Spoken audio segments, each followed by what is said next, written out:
Hey everybody, I just wanted to show you really quickly how to weigh food on a scale, on a digital scale.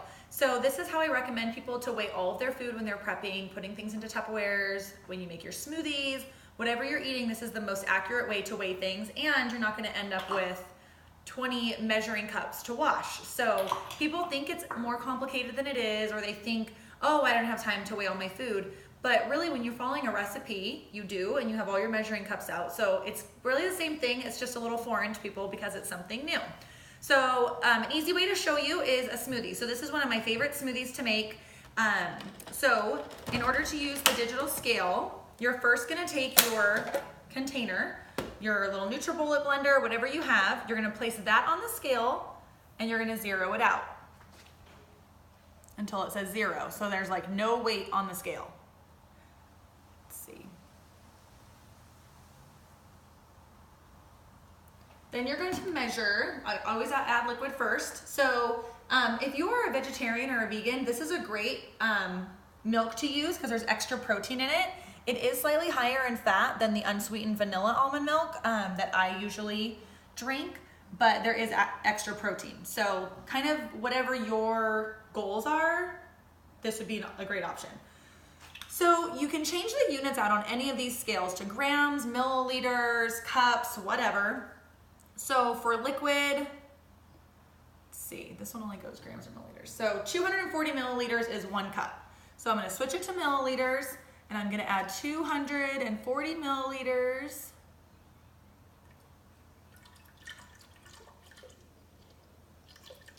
And then once that hits 240, then you're gonna press 0 again, and that's gonna bring you back down to like nothing is on the scale.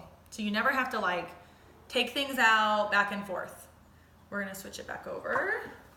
PB2 is an awesome way to add a little protein and really good flavor without all the fat of regular peanut butter. So if you read on the nutrition facts, it'll say the serving size. So the serving size here is 2 tablespoons, and then in parentheses, it will show you the grams. So instead of having to use a measuring scoop and it being inaccurate because it's not by volume, this is gonna be 12 grams is gonna be equivalent to 2 tablespoons. So any spoon that you would use, it already says 0 on grams, and you're gonna add it until it says 12. Perfect. Then you're gonna do the same thing. You're gonna zero it out again until it says 0, as if nothing is on the scale. And we're gonna add our oats. 40 grams is typically what I do. I don't know exactly how much that is in cup terms. So I do 40 grams. It's gonna give you guys those extra fiber, extra carbohydrates. It's gonna make this shake really filling. This is why it's considered a meal replacement shake and not, or for people that need a little bit extra calories, a great heavy snack. 40, right on the dot. Then for our fruit, I like to do bananas with the chocolate or with the peanut butter. It's really good. So same thing, you're gonna zero it out. I don't like to like count on how many grams it is before I peel a banana because I don't wanna waste any of the banana. So I usually just peel it and then I log it afterwards until I know how much is in there. So this is about 90 grams, which most bananas will be between like 90 to 120, just depending on how big they are. Then your protein powder. So any protein powder that you like. This is a plant-based protein powder. So that's what makes this a vegan shake or a vegetarian shake. Or you can use a whey powder, whatever. Chocolate or vanilla would be very good in this. Now, this is gonna be 46 grams is 2 scoops. So same thing, zero it out. And you're gonna do, I mean, it'll probably be close to accurate. 2 scoops.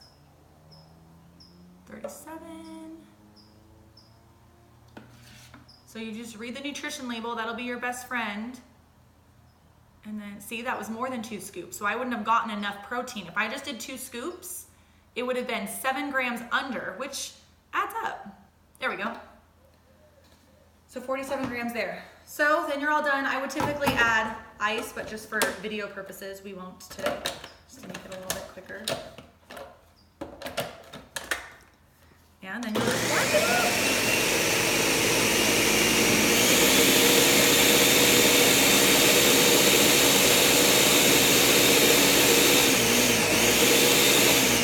And for the oats, oats, anytime you have oats in a smoothie, if you want it to be really smooth with no grit, just let that oatmeal soak in that almond milk in your blender for like 5 minutes while you go do something else before you blend it, and it really helps. Or just blend it a little bit longer.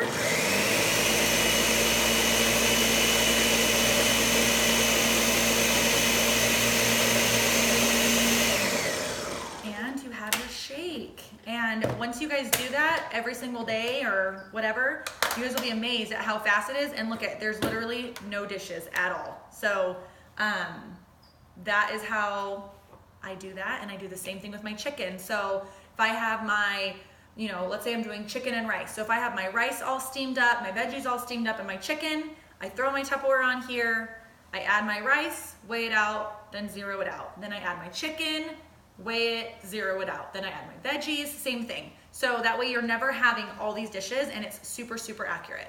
So get one of these, Amazon, Walmart, Target, whatever it is, a digital scale, and it will be your best friend in making sure you're super accurate and easy to log in MyFitnessPal.